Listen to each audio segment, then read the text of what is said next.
The salad.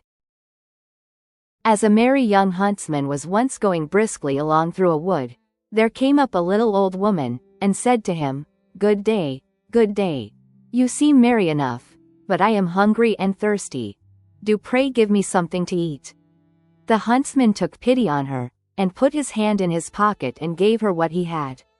Then he wanted to go his way, but she took hold of him, and said, "Listen, my friend, to what I am going to tell you. I will reward you for your kindness. Go your way, and after a little time you will come to a tree where you will see 9 birds sitting on a cloak. Shoot into the midst of them, and one will fall down dead. The cloak will fall too. Take it, it is a wishing cloak, and when you wear it you will find yourself at any place where you may wish to be. Cut open the dead bird, take out its heart and keep it, and you will find a piece of gold under your pillow every morning when you rise. It is the bird's heart that will bring you this good luck." The huntsman thanked her, and thought to himself, "If all this does happen, it will be a fine thing for me." When he had gone 100 steps or so, he heard a screaming and chirping in the branches over him, and looked up and saw a flock of birds pulling a cloak with their bills and feet, screaming, fighting, and tugging at each other as if each wished to have it himself. "Well," said the huntsman, "this is wonderful. This happens just as the old woman said." Then he shot into the midst of them so that their feathers flew all about. Off went the flock chattering away, but one fell down dead, and the cloak with it. Then the huntsman did as the old woman told him, cut open the bird, took out the heart, and carried the cloak home with him. The next morning when he awoke he lifted up his pillow, and there lay the piece of gold glittering underneath. The same happened next day, and indeed every day when he arose. He heaped up a great deal of gold, and at last thought to himself, "Of what use is this gold to me whilst I am at home? I will go out into the world and look about me." Then he took leave of his friends, and hung his bag and bow about his neck, and went his way. It so happened that his road one day led through a thick wood, at the end of which was a large castle in a green meadow, and at one of the windows stood an old woman with a very beautiful young lady by her side looking about them. Now the old woman was a witch, and said to the young lady, "There is a young man coming out of the wood who carries a wonderful prize. We must get it away from him, my dear child, for it is more fit for us than for him. He has a bird's heart that brings a piece of gold under his pillow every morning." Meantime the huntsman came nearer and looked at the lady, and said to himself, "I have been traveling so long that I should like to go into this castle and rest myself, for I have money enough to pay for anything I want." But the real reason was that he wanted to see more of the beautiful lady. Then he went into the house, and was welcomed kindly, and it was not long before he was so much in love that he thought of nothing else but looking at the lady's eyes, and doing everything that she wished. Then the old woman said, "Now is the time for getting the bird's heart." So the lady stole it away, and he never found any more gold under his pillow, for it lay now under the young lady's, and the old woman took it away every morning, but he was so much in love that he never missed his prize. "Well," said the old witch, "we have got the bird's heart, but not the wishing cloak yet, and that we must also get." "Let us leave him that," said the young lady, "he has already lost his wealth." Then the witch was very angry, and said, "Such a cloak is a very rare and wonderful thing, and I must and will have it." So she did as the old woman told her, and set herself at the window, and looked about the country and seemed very sorrowful. Then the huntsman said, "What makes you so sad?" "Alas, dear sir," said she, "yonder lies the granite rock where all the costly diamonds grow, and I want so much to go there, that whenever I think of it I cannot help being sorrowful, for who can reach it? Only the birds and the flies, man cannot." "If that's all your grief," said the huntsman, "I'll take you there with all my heart." So he drew her under his cloak, and the moment he wished to be on the granite mountain they were both there. When the witch and the young lady heard of his beautiful salad, they longed to taste it, and said, "Dear countryman, let us just taste it." "To be sure," answered he, "I have 2 heads of it with me, and will give you one." So he opened his bag and gave them the bad.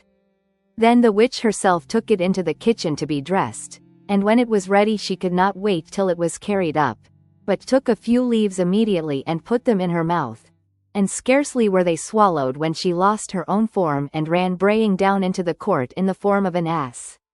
Now the servant maid came into the kitchen, and seeing the salad ready, was going to carry it up, but on the way she too felt a wish to taste it as the old woman had done, and ate some leaves. So she also was turned into an ass and ran after the other, letting the dish with the salad fall on the ground.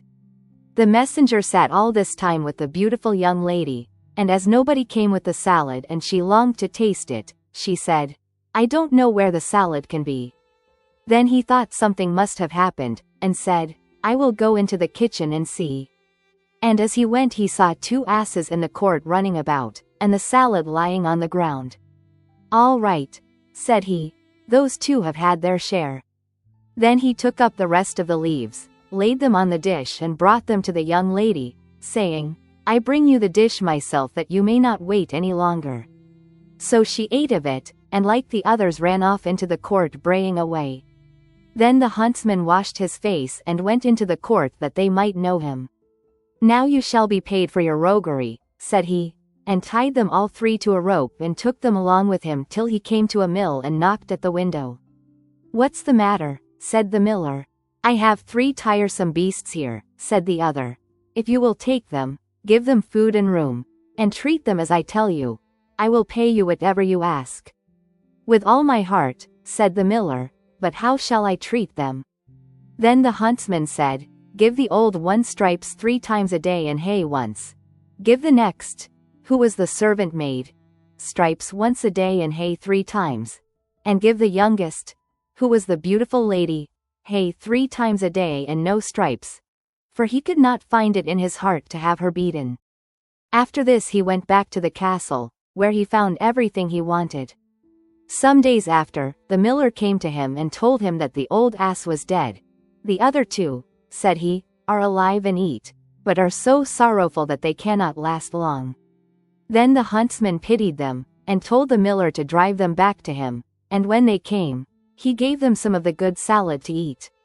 And the beautiful young lady fell upon her knees before him, and said, "O dearest huntsman, forgive me all the ill I have done you. My mother forced me to it. It was against my will, for I always loved you very much. Your wishing cloak hangs up in the closet, and as for the bird's heart, I will give it you too." But he said, "Keep it, it will be just the same thing, for I mean to make you my wife." So they were married, and lived together very happily till they died. The diamonds glittered so on all sides that they were delighted with the sight and picked up the finest. But the old witch made a deep sleep come upon him, and he said to the young lady, "Let us sit down and rest ourselves a little. I am so tired that I cannot stand any longer." So they sat down, and he laid his head in her lap and fell asleep. And whilst he was sleeping on she took the cloak from his shoulders, hung it on her own, picked up the diamonds, and wished herself home again. When he awoke and found that his lady had tricked him, and left him alone on the wild rock, he said, "Alas! What roguery there is in the world!" And there he sat in great grief and fear, not knowing what to do. Now this rock belonged to fierce giants who lived upon it, and as he saw 3 of them striding about, he thought to himself, "I can only save myself by feigning to be asleep." So he laid himself down as if he were in a sound sleep. When the giants came up to him, the first pushed him with his foot, and said, "What worm is this that lies here curled up?" "Tread upon him and kill him," said the second. "It's not worth the trouble," said the third.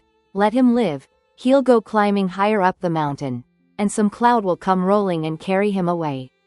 And they passed on. But the huntsman had heard all they said, and as soon as they were gone, he climbed to the top of the mountain, and when he had sat there a short time a cloud came rolling around him, and caught him in a whirlwind and bore him along for some time, till it settled in a garden, and he fell quite gently to the ground amongst the greens and cabbages. Then he looked around him, and said, "I wish I had something to eat, if not I shall be worse off than before. For here I see neither apples nor pears, nor any kind of fruits, nothing but vegetables." At last he thought to himself, "I can eat salad, it will refresh and strengthen me." So he picked out a fine head and ate of it, but scarcely had he swallowed 2 bites when he felt himself quite changed, and saw with horror that he was turned into an ass. However, he still felt very hungry, and the salad tasted very nice, so he ate on till he came to another kind of salad, and scarcely had he tasted it when he felt another change come over him, and soon saw that he was lucky enough to have found his old shape again. Then he laid himself down and slept off a little of his weariness, and when he awoke the next morning he broke off a head both of the good and the bad salad, and thought to himself, "This will help me to my fortune again, and enable me to pay off some folks for their treachery." So he went away to try and find the castle of his friends, and after wandering about a few days he luckily found it. Then he stained his face all over brown, so that even his mother would not have known him, and went into the castle and asked for lodging. "I am so tired," said he, "that I can go no farther." "Countryman," said the witch, "who are you? And what is your business?" "I am," said he, "a messenger sent by the king to find the finest salad that grows under the sun. I have been lucky enough to find it, and have brought it with me, but the heat of the sun scorches so that it begins to wither, and I don't know that I can carry it farther."